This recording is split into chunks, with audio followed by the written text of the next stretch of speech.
আসসালামু আলাইকুম everyone, welcome back to my channel. আশা করি আপনারা সবাই অনেক বেশি ভালো আছেন। আল্লাহ পাক আপনাদের সবাইকে অনেক বেশি ভালো রাখুন, সুস্থ রাখুন, এই কামনা করে আমার আজকে ব্লগটি শুরু করছি। আজকে হচ্ছে শনিবার আর এখন হলো সকালবেলা। আমি বাচ্চাদের জন্য নাস্তা তৈরি করছি। আজকে ওদের নাস্তায় দিব ডিম, আলমন্ড আর পিনাট বাটার দিব ব্রেডের মধ্যে লাগিয়ে। আলমন্ড খাওয়া সব বাচ্চাদের জন্য অনেক বেশি ভালো, তার কারণ হলো আলমন্ড বাচ্চাদের স্মৃতিশক্তি বাড়াতে সাহায্য করে। আর আমাদের বড়দের জন্য আলমন্ড খুবই দরকারি খাওয়া। আলমন্ডের মধ্যে অনেক ভিটামিন আছে, এরপর আমাদের হার্ট ভালো রাখতে সাহায্য করে। এটা আমাদের স্কিন ভালো রাখে, এরপর চুলের জন্য অনেক ভালো।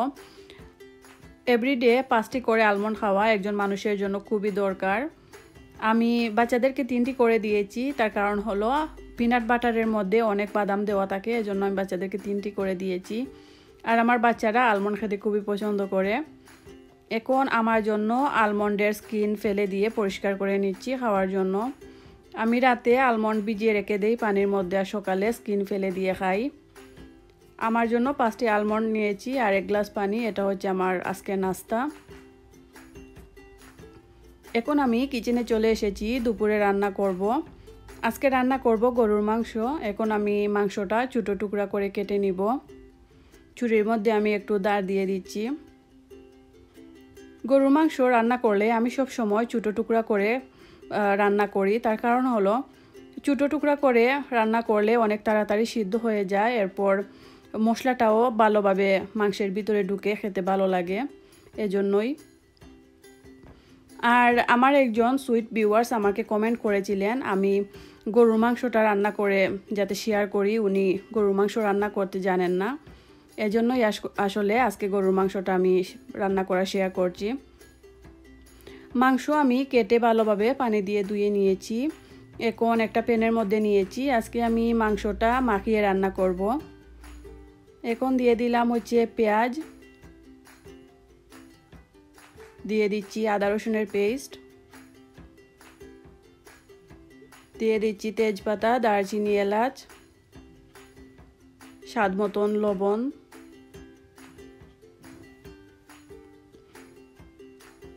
দিয়ে দিব 1 চামচ হলুদের গুঁড়া, 1 চামচ ধনে গুঁড়া, 1 চামচ জিরে গুঁড়া, 1 চামচ থেকে একটু বেশি মরিচের গুঁড়া। কারণ আজকে গরুর মাংস আমি আলু দিয়ে রান্না করব। আলু দিয়ে রান্না করলে আমার কাছে মনে হয় জালটা একটু বেশি দিলেই খেতে ভালো লাগে। তেল দিয়ে দিচ্ছি। এখন সব কিছু ভালোভাবে হাত দিয়ে মাখিয়ে নিব।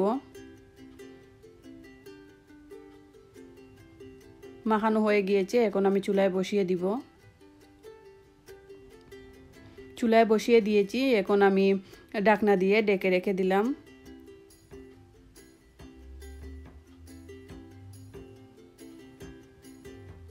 কিছু সময় পর আমি ঢাকনাটা সরিয়ে দিয়েছি, আর দেখতেই পাচ্ছেন অনেকটা পানি বেরিয়ে এসেছে। আমি এর মধ্যে কোনো পানি দেইনি। এখন একটু নেড়ে দিয়ে আমি ঢেকে রেখে দিলাম কম আগুনের মধ্যে মাংসটা ভালোভাবে সিদ্ধ হওয়ার জন্য। মাংসটা সিদ্ধ হতে থাক, আর এদিকে আমি আলুটাও স্কিন ফেলে দিয়ে কেটে নিচ্ছি। এটা হচ্ছে লাল আলু। এই আলুটা খেতে আমার কাছে অনেক বেশি ভালো লাগে। আমি আজদা টেস্ট করতে গেলে এই আলুটা আমি সবসময় নিয়ে আসি। স্কিন ফেলে দিয়ে কেটে আমি ধুয়ে রেখে দিব। আমার আজকের ভিডিওটি যদি আপনাদের কাছে ভালো লাগে প্লিজ আমার চ্যানেলটাকে সাবস্ক্রাইব করবেন, লাইক দিতে ভুলবেন না, কমেন্ট করে জানাবেন এই ভিডিওটি কেমন লাগলো আপনাদের কাছে। আর যারা অলরেডি আমার চ্যানেলটাকে সাবস্ক্রাইব করেছেন তাদের সবাইকে অসংখ্য ধন্যবাদ। আপনারা সব সময় এভাবেই আমাকে সাপোর্ট করবেন, আমার সাথে থাকবেন, আমাকে আরও সামনে এগিয়ে যেতে সাহায্য করবেন। এখন আমি মাংসটা একটু দেখে নিচ্ছি সিদ্ধ হয়েছে কিনা। মাংসটা সিদ্ধ হয়ে গিয়েছে, এর মধ্যে আলু দিয়ে দিলাম। সব কিছু একসাথে ভালোভাবে মিশিয়ে আমি কিছু সময়ের জন্য ঢেকে রেখে দিব। কিছু সময় পর ঢাকনাটা সরিয়ে দিয়েছি, আর এর মধ্যে জুলের পানি দিয়ে দিচ্ছি।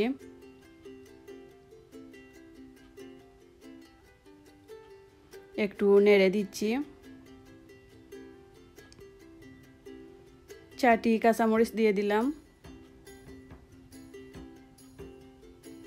হাফ চামচ গরম মশলা পাউডার দিয়ে দিচ্ছি। আর এখন আবারও একটু নেড়ে দিয়ে ডেকে রেখে আরও কিছু সময় জাল দিয়ে দিব, সব আলুটা যাতে ভালোভাবে সিদ্ধ হয়ে যায়। গরুর মাংসের সাথে বুনা খিচুড়ি হলে খেতে খুবই বেশি ভালো লাগে, এজন্য ভাবলাম আজকে বুনা খিচুড়ি রান্না করি। আমি নিয়েছি হচ্ছে 2 কাপ চাল আর 1 কাপ মসুর ডাল দিয়ে দিলাম। এখন আমি এগুলা ভালোভাবে পানি দিয়ে ধুয়ে রেখে দিব পানিটা ঝরার জন্য। খিচুড়ি রান্না করার জন্য আমি চুলে একটা প্যান বসিয়ে দিয়েছি, আর এখন দিয়ে দিচ্ছি তেল। তেলটা আমি একটু কম দিচ্ছি কারণ আমি এর মধ্যে ঘিও দিব, ঘি দিলে সুন্দর একটা ফ্লেভার আসে। হাফ চামচ ঘি দিয়েছি। এখন তেলটা একটু গরম হয়ে গেলে এর মধ্যে তেজপাতা, দারচিনি, এলাচ দিয়ে দিব। একটু নেড়ে নিচ্ছি, তার কারণ হলো একটু নেড়ে দিলে তেজপাতা, দারচিনি, এলাচের ঘ্রাণটা সুন্দরভাবে তেলের মধ্যে যায়, একটা সুন্দর ফ্লেভার আসে। এরপর কেটে রাখা পেঁয়াজ দিয়ে দিলাম আর আদা রসুনের পেস্ট। এখন পেঁয়াজটা একটু ব্রাউন করে ভেজে নিব। অল্প একটু লবণ দিয়ে দিলাম।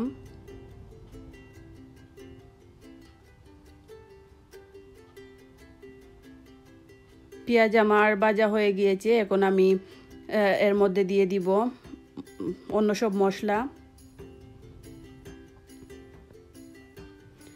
আমি অন্য সব মশলা দিয়েছি, কিন্তু আমি ক্যামেরাটা অন করতে ভুলে গিয়েছিলাম, এজন্য এটা স্কিপ হয়ে গিয়েছে। আমি কি মশলা দিয়েছি সেটা একটু বলে দিচ্ছি আপনাদেরকে। আমি হাফ চামচ হলুদ দিয়েছি, হাফ চামচ ধনে গুঁড়া, হাফ চামচ জিরে গুঁড়া, আর হাফ চামচ থেকে একটু কম মরিচের গুঁড়া দিয়েছি। আর এরপর চাল আর ডালটা দিয়ে আমি এখন ভালোভাবে ভেজে নিচ্ছি।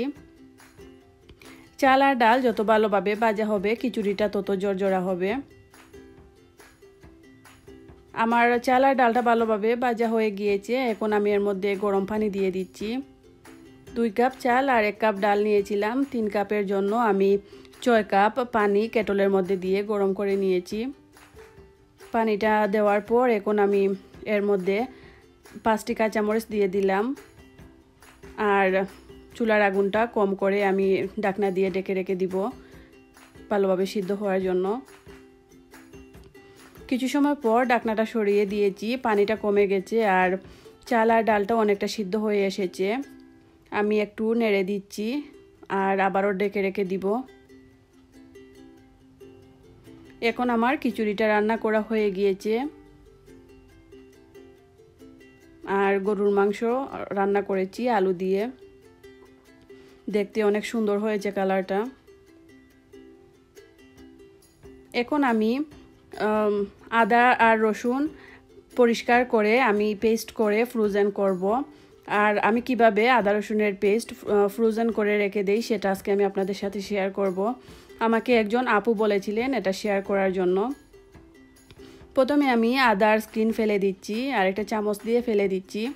প্রথমে আমি পটেটো পিলার দিয়ে স্কিনটা ফেলে দিতাম, অনেক কষ্ট হতো, কিন্তু এখন আমি চামচ দিয়ে স্কিনটা ফেলে দেই, অনেক সহজ হয়। এটা পরিষ্কার করার পর আমি আপনাদের দেখিয়ে দিব আমি সহজে কিভাবে রসুনের স্কিনগুলা ফেলে দেই।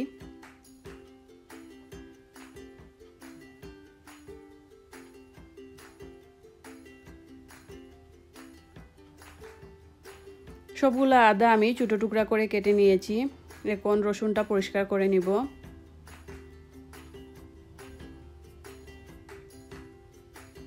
প্রথমে একটা টাওয়াল নিয়েছি আমি, এখন কিছু রসুন আমি টাওয়ালের মধ্যে দিয়ে দিব। 4টি রসুন নিয়েছি। এখন টাওয়ালের মুখটা আমি এভাবে বন্ধ করে দিব। এরপর এভাবে মাটির মধ্যে আমি বাড়ি দিয়ে এরপর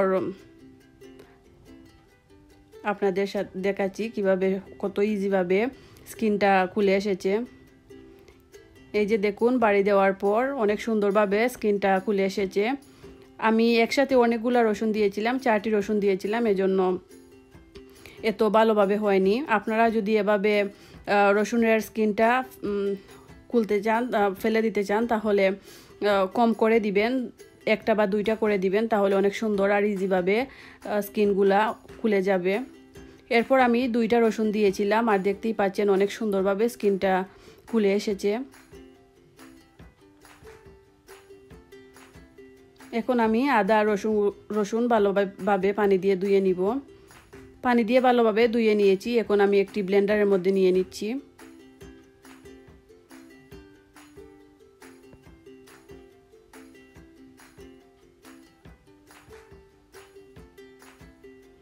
এখন এর মধ্যে দিয়ে দিচ্ছি কিছু তেল।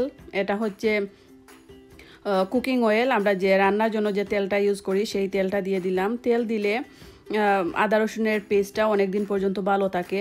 এরপর অল্প একটু পানি দিয়েছি আর এখন আমি ব্লেন্ড করে নিচ্ছি। এরপর ফ্রোজেন করে রাখার জন্য আমি নিয়েছি হচ্ছে আইস কিউব করার যে ট্রে, সেই ট্রেটা নিয়েছি। এখন আমি সবগুলা ট্রে এভাবে ভরে দিব।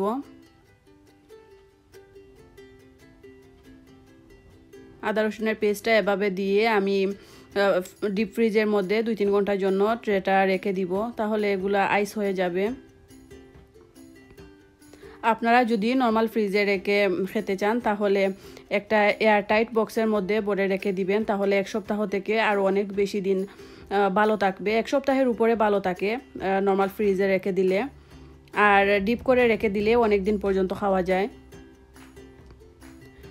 এটা হচ্ছে বিকেলবেলা। এখন আমার জন্য আমি চা বসিয়েছি, একটু চা খাবো। এখন সারাদিন কাজ করার পর বিকেলবেলা অনেকটা টায়ার্ড লাগে, 1 কাপ চা খেলে ভালো লাগে। আর আজকে হচ্ছে আমি দুপুরে অনেক সময় ঘুমিয়েছিলাম। বাচ্চাদের ঘুম পাড়ানোর পর আমি আমার আপু আর ভাইয়াদের ভিডিওগুলো দেখছিলাম।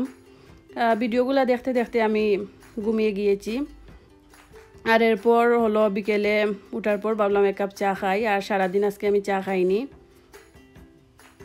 চাটা খাওয়ার পর আমি আপনাদের দেখিয়ে দিব আদা রসুনের পেস্টগুলো কীরকম হয়েছে।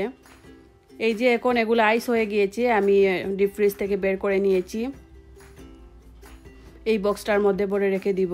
এগুলা হলো আমি আগে যে কিছু আদা রসুনের পেস্ট ফ্রোজেন করে রেখেছিলাম, কিছুটা রয়ে গিয়েছে এখনও। এখন এগুলো বক্সের মধ্যে ভরে রেখে দিব।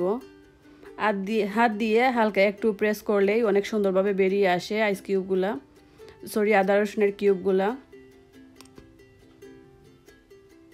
এভাবে আপনারা রেখে দিলে অনেক দিন পর্যন্ত ইচ্ছা মতো বের করে রান্না করতে পারবেন, কোনো ঝামেলা ছাড়া। আর 1টা বা 2টা আপনাদের প্রয়োজন মতন তরকারির মধ্যে দিয়ে দিতে পারবেন।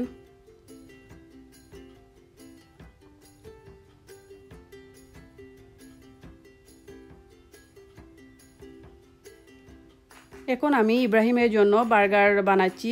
ইব্রাহিম বলল আজকে ডিনারে বার্গার খাবে। এটা হচ্ছে চিকেন বার্গার। একটু মেয়োনেজ লাগিয়ে নিচ্ছি ব্রেডের মধ্যে। আর আদিফার জন্য হলো ওর জন্য উইটাবিক্স বানাবো। আদিফা বার্গার খেতে পছন্দ করে না, আর খেতেও পারে না।